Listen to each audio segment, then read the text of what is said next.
It's about us. Who are we as CDOs, as heads of diversity, as thought leaders in diversity?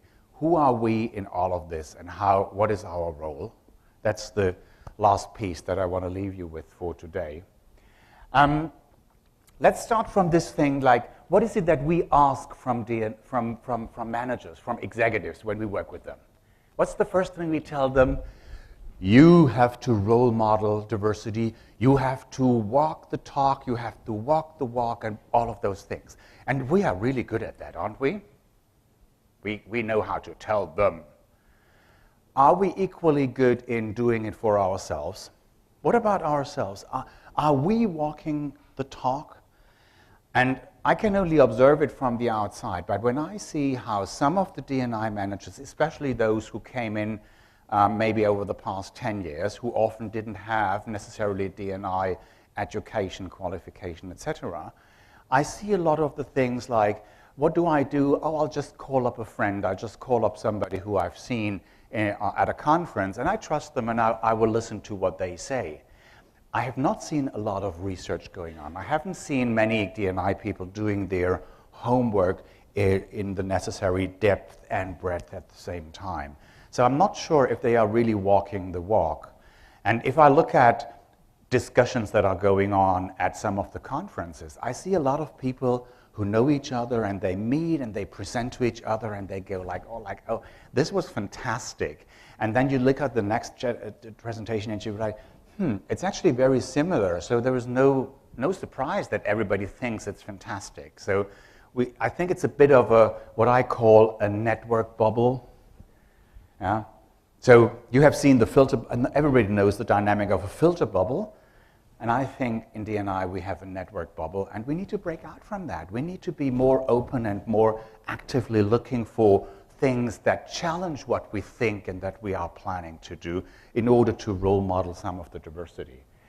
And it's similar for the question of standards and ethics, because many diversity people, they are holding up the ethical flag a lot, and they are like, and we need to be very careful about all of the things and how we do those things. Now, I can only report from some of the experiences I've had as a consultant.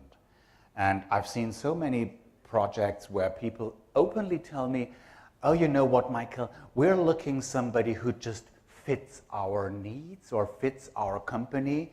And then I keep on thinking, like, is that the way they select their leaders? Is that the way they select their leaders, by just looking for somebody who fits in? And I go like, no, I mean, you can't do that. If you are diversity, you have to have a list of qualifications. You have to go out and select and be transparent about it. And that's just one out of many examples where I think D&I people have to hold themselves to the highest possible standards before they go out and tell others. And many things have happened where I don't see that happening. So if we just reflect on meritocracy or nepotism and ask ourselves, does that happen in diversity? And I have to say, unfortunately, it does happen, and I think it cannot happen if we take our job seriously. So we need to be more refocusing on what I would call professionalism, and what we call professionalism when we talk to people and tell them how D&I can make things more professional. So how would professionalism look like in diversity? I think one of the things we have analyzed now, also with this nationalism thing going on, I think we need to be clear that we have not managed well enough to create emotional identification for people with diversity, with the topic of diversity, with the ideas of diversity, and we have not been good enough to show them the personal benefits they have from it. As we have not been able to sell the personal benefits for everybody about globalization, about European integration, many of those things were just not sold effectively, and D&I wasn't either. Otherwise, I think we would have seen a much stronger buy-in beyond programs and initiatives.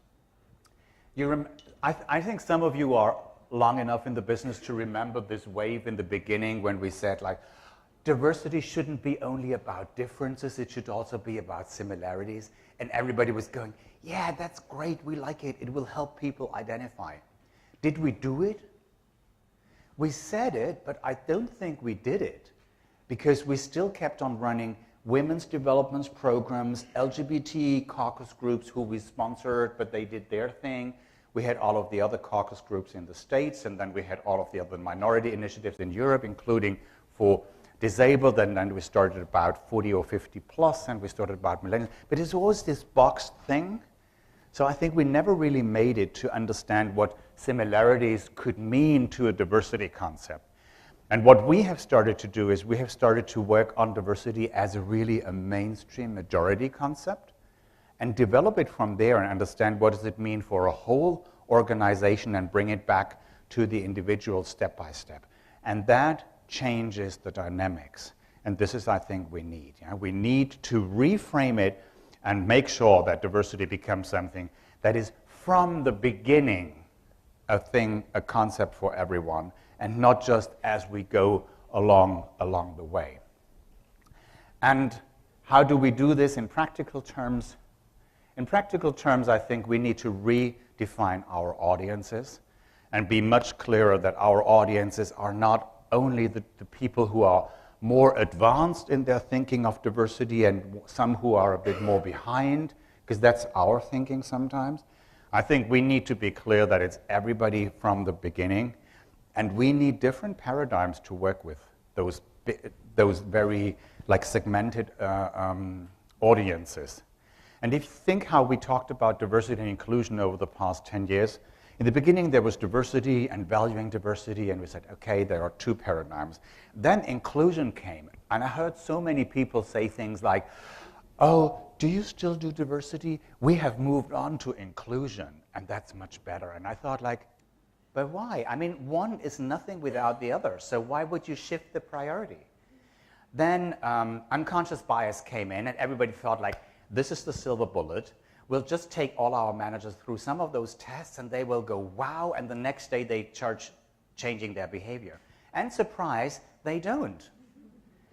And research tells us why. Research tells us that if you put people through those tests too early, before they even understand the context of it, they will actually strengthen their bias afterwards in some of the behavior.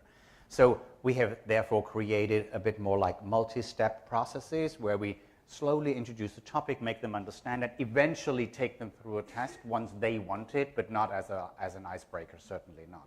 So, but anyway, unconscious bias was kind of like in making away with many of the D&I stuff that we had, and I think it was wrong.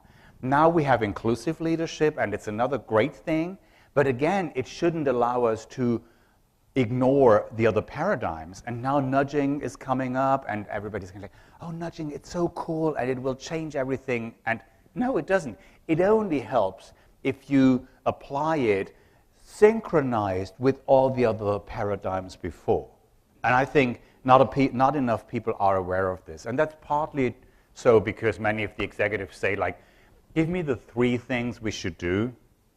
And I say, okay, I can tell you 3 things, but I'm not sure that 3 things will be enough to cover the agenda. And I know the following speakers will talk a bit more about that. So paradigms, we need to apply those different paradigms together in an intelligent way, synchronized. And we need different formats for that. I mean, we've had a mix of events and workshops and training and some e-learning.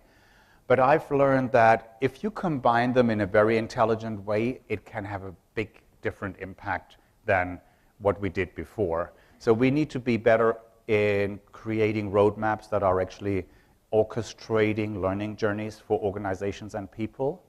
And also do things like what we did now for Johnson & Johnson, and I know they are speaking later today. And it was fabulous to work with them across Germany on dialogue sessions with shop floor employees.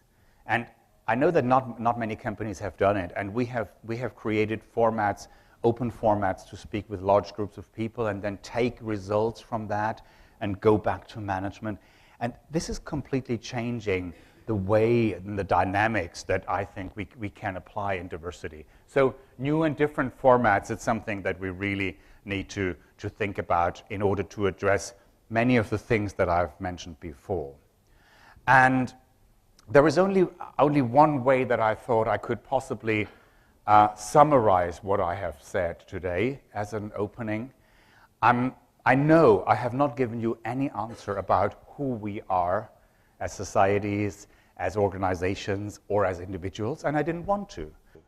I wanted you to start thinking, and I think the only answer I have for you is, I think we can fairly have an estimate of who we should be. And I take a lot of pride in quoting probably the most famous person from India, and I have changed his quote slightly for us here in the room. And I think for today, we should be clear that we have to be the D&I we want to see in others. So let's have a great inspired day. Thank you.